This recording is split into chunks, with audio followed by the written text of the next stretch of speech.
Not to be the cliche of where's my time gone this year, blah, blah, blah. But it does feel like I blinked in January and now suddenly I'm here, half a year down and wondering what's happened. Is that just me? Today's episode is that surprising mid-year review, or more accurately, it's that what do I really need to be doing over the next few weeks before everyone packs it in for the summer review. I'm Lee Griffith, a former communications director who now coaches leaders to shrug off the stereotypes and find their own way of leading with impact.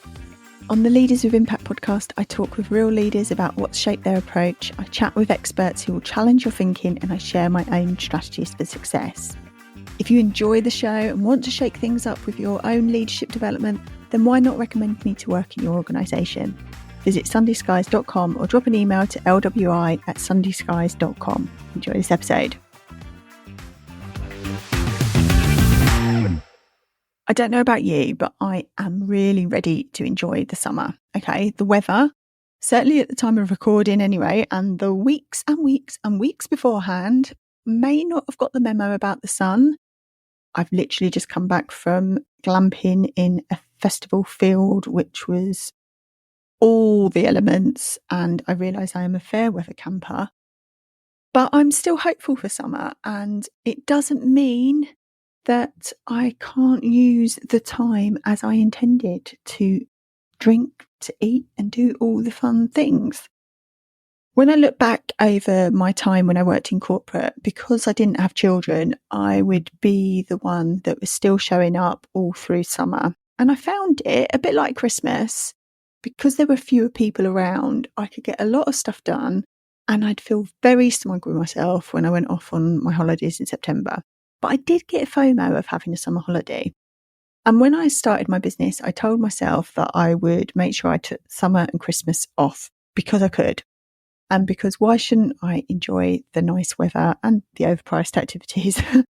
But 3 years in, I've not really made it happen. And I think part of that is because I'm still shaking off that corporate conditioning. Also, honestly, because I've let business creep happen.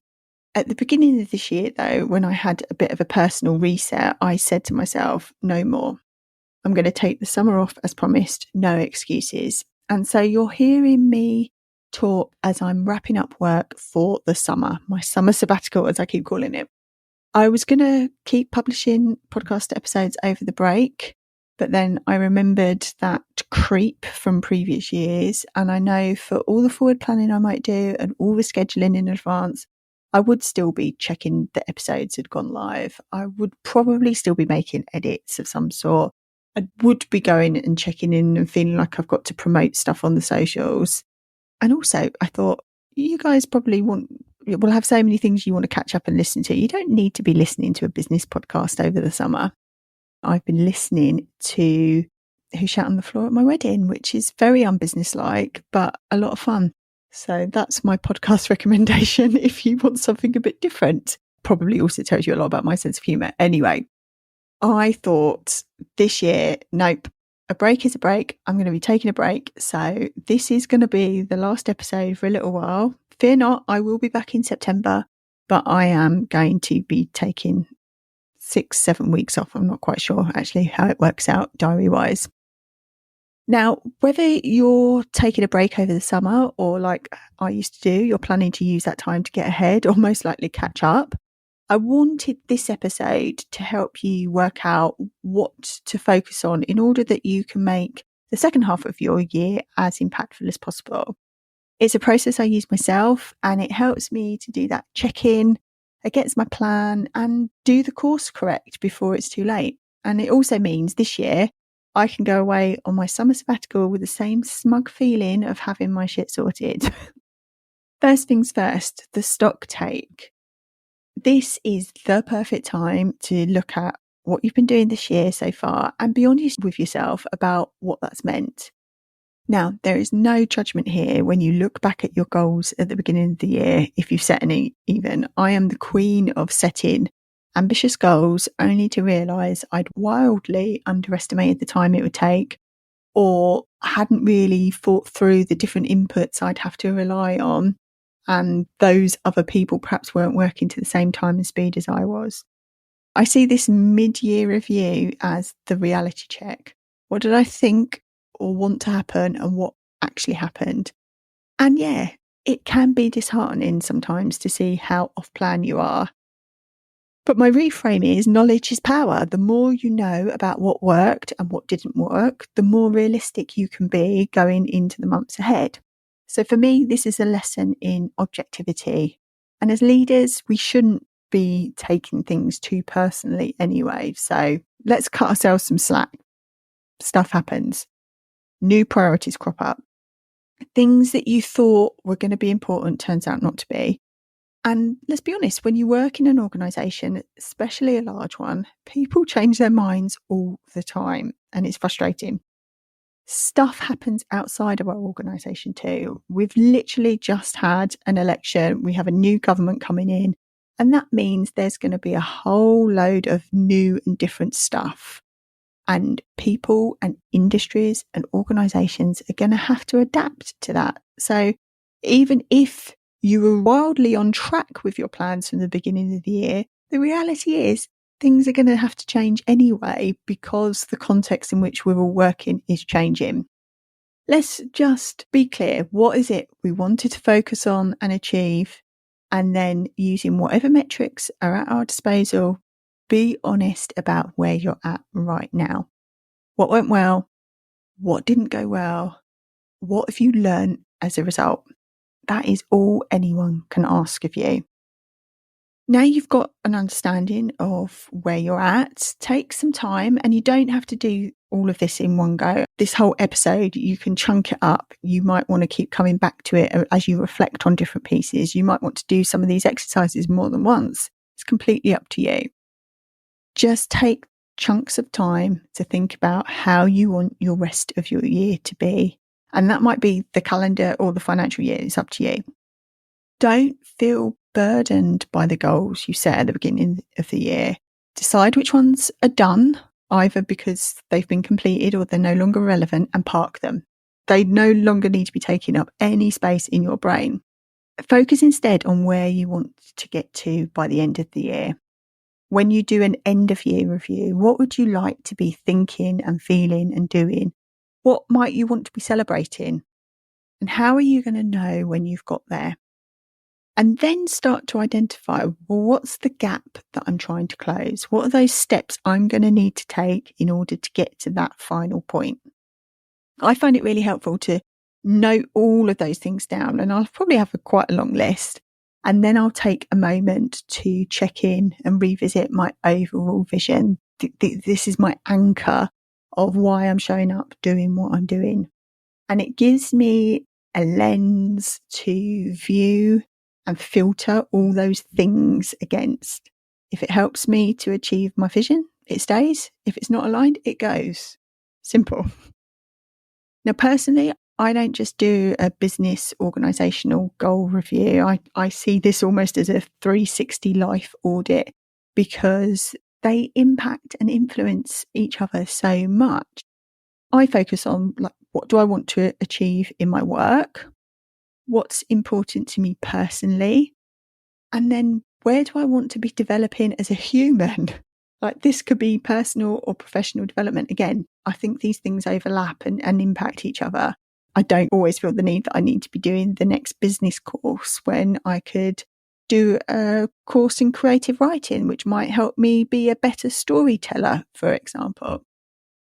The third thing that I think this time of year is perfect for, and again at Christmas, is that metaphorical spring clean. It might be literal as well. I've seen some really dirty office places, but it's that declutter Marie Kondo of your work vibe I'm going for.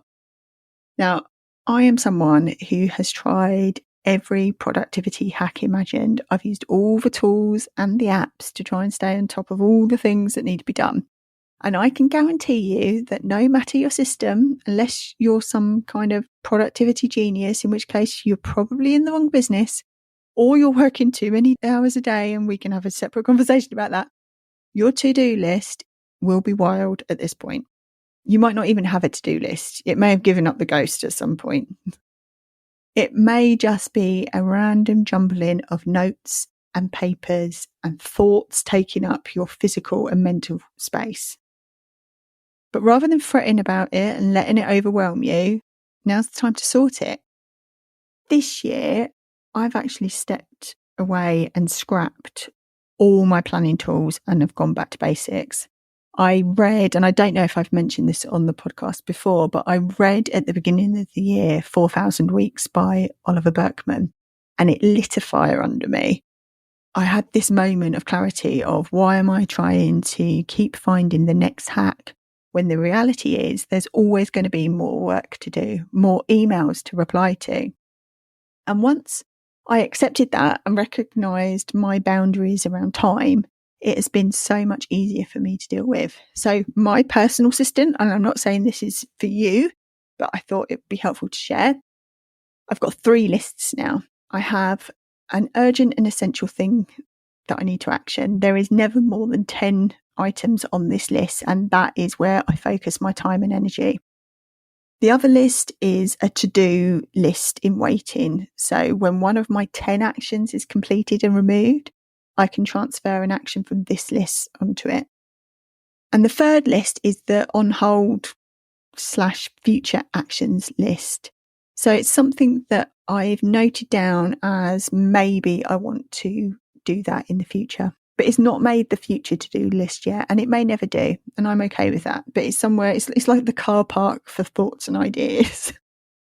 For me, once I started working in this way with 3 lists, very clear in the purpose of lists, but only one that took up my here and now mental capacity, I was able to be really, really honest about the actions I was taking and if they were really going to get done. And that's what we need to be as leaders, honest about how we're using or abusing our time.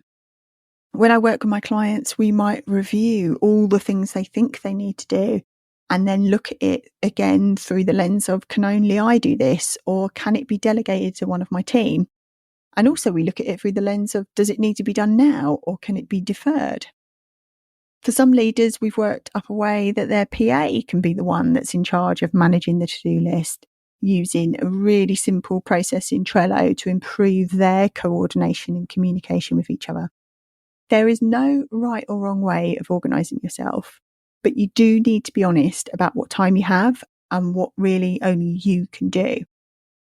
Another area to spring clean is your calendar, and this is one that is so often overlooked, usually because we delegate that responsibility to our PA and then don't give them the rules or the boundaries in which we want to work, or we give them too many conflicting priorities and messages, which makes their job impossible. In every coaching conversation that I have with a client who bemoans a lack of time, when we take an objective look at their calendar, we realise it's a lie that we've been telling ourselves. When I say we, I mean they, not me. It's a misprioritisation of time, not a lack of it. Give this a go. Ask yourself the question of, where have I been spending my time and who with this year so far? It might seem a bit arduous, but go back through your calendar. Take a note of who you've been meeting with, what meetings you've attended and how often. And be critical, like how much of this could have been an email or someone else could have attended on your behalf. How many of these commitments have actually aligned with your priorities and vision? The people that you've been meeting with, are they important stakeholders in your map? If you've not listened to, I think it was episode 12 where I talk about nurturing your networks, then this is a good one to go back and listen to again to help you figure out the who you need to be spending your time with and not feel guilty about rerouting people who are time drainers for you. From this, you will, and I am certain of it, identify things you didn't need to do, meetings you didn't need to attend, people you didn't need to meet with. And with that clarity, look ahead in your diary and make sure you're not going to be repeating the same mistakes again, and make those changes now. And whilst you're at it, take action now to create and hold space in your diary. 20% of your time needs to be protected for the big picture stuff, the strategic thinking and the planning that only you can do. Go ahead and block it out now before someone else claims it. You might want to think about where you're doing that big picture thinking. A lot of CEOs that I work with found that staying in the office was too disruptive for them because people think they can come in and interrupt. People don't respect the boundaries. Also, there's something about changing your setting to create a different energy to allow that thinking to happen. One CEO I know holds a morning every week to work from home. Another goes to a local coffee shop because they like the buzz of being around people, but they know they won't get interrupted and distracted there by people they know. So figure out what conditions allow you to do your best thinking and put it in place. And once you've spring cleaned or deep cleaned your diary, you're going to have a much better picture of the actual time you'll have to deliver your priorities. So it's always a good idea to go back over that list of goals and review them with that reality check in mind. Now, there are two other things I recommend you think about over this summer period. Firstly, when you're doing all your planning for the second half of the year, make sure you think about how you're going to re-engage with people when they come back from their holidays. So you might have had the time and space to plan, but that doesn't mean that everyone's in the same starting point as you. What are the things we know? We know the first half of the year, you've probably already set your operational direction, your budget, you've reviewed what happened the year before. Oh, the lovely joys of the annual report and the AGM prep, things I definitely don't miss about corporate life. A lot of people will have had their appraisals and PDPs in the first half of the year. There's a lot of things that have started that people will be thinking about and what that might mean for them for the second half of the year. And it can be really hard when you're trying to close down and gear yourselves back up. We know summer can provide respite and people need the break, and we know activity can slow down, people are away. But we know also what's up ahead. In September and October, a lot of people start new jobs. Other people have that new school term energy and decide that now's the right time to start looking for a job, and they begin to check out of your organisation. So you're going to see a lot of changes. And then you've got in the UK, we start prepping for winter. Some sectors know how hard winter can hit, and so they try to get ready for that in advance. You've got all this knowledge as a leader, and the plan for yourself can't be in isolation. So how are you going to G people up if work has been relentless, particularly if they haven't had a break? But even those that have been on a break, they've probably been chasing around after kids and see the return to work in September as a rest. They might only be getting around to doing their planning in September and October when you're ready to go. So it's a good time, once you've got that clarity in your own priorities, to revisit your communications and your engagement plan, update your messaging, take stock of where the organisation and your people are likely to be at, and reflect that in all that you do. Don't take it for granted that your energy will be matched. And the second thing that the summer is good for is to simply use the time to get to know your team and organisation. Try different things, get out and about informally, try different ways of working. It can really help to build connection and understanding. It's going to give you a different perspective and insight into both the place and the people. And it's going to set you up really well for the autumn. Now, the final thing I'll say is that if you are taking some time off, no matter how long or short, please make sure you're really taking it off. You do not always need to be on. And I say that with bunny ears. Think about the precedent you're setting through your actions. If you're still going to be checking and replying to emails whilst you're away, think about how you might be undermining the people you've put in place to deputise for you if you're still meddling from afar. And I've seen this, far too many places I've worked where team members leapfrog the person on the ground who's been left in charge to see, oh, I'm going to get a response from that person on the emails, so I won't bother with them. Or worse still, there's been instances where conflicting emails and instructions and messages are bouncing around a team because two different people are trying to run the show. And it can cause a lot of tension. And for you as a leader, it's going to cause issues for you later on. But also, whilst you're meddling with work stuff, you're also not really switching off. If you've agreed to do something for your organisation or check in at certain points, then invariably your mind is going to be thinking about it. If you check your emails and then you see something that irritates you, which we all normally do, you're going to fester on that for the rest of the afternoon. You're not giving yourself the mental break you need, and you're probably not being a very nice person to be around either. And I say that firsthand, as someone who's felt she's had to work whilst off. And I say that as someone who lives with someone who's also been the same. It disrupts your break, end off, like no argument. Emails are still going to be there when you get back to work. Meetings will still happen. Business keeps on businessing. I'm not sure that's a word, but whatever. As much as we like to think that we're indispensable, we're probably an easily replaceable commodity. And you only have to say you're leaving an organisation to realise how quickly people adjust and move on from you.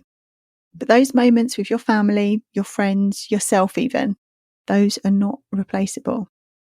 And if you think the organisation just wouldn't cope without you, then I'm afraid that says more about you and your prep, your development of your teams and your boundaries. And you and I probably need to talk. Whatever you have happening over the summer, I hope this episode has given you some helpful pointers to consider. If you'd like a bit more accountability and support to get your shit sorted for the second half of the year, then my one-to-one intensive strategy days are the perfect solution. I'm currently booking those for September and October, so if you're interested, drop me an email, lwi@sundayskies.com, or visit my website, sundayskies.com. All the links are going to be in the show notes as well. I hope you get the chance to take some time off. I have a no-plan for my summer sabbatical, but I know it will include lots of reading, writing, not work-related, I hasten to add, and I'm attempting to be a bit more of a local tourist after realising I don't really know the place that I've lived for over a decade. I will see you back here in September. Have a good one. If you enjoyed the episode, please leave a review on Apple Podcasts and let me know what you thought on LinkedIn. You can find me at Lee Griffith. I'll be back with the next episode in 2 weeks' time. So in the meantime, sign up to my newsletter at sundayskies.com for monthly insights on how else you can lead with impact. Until next time.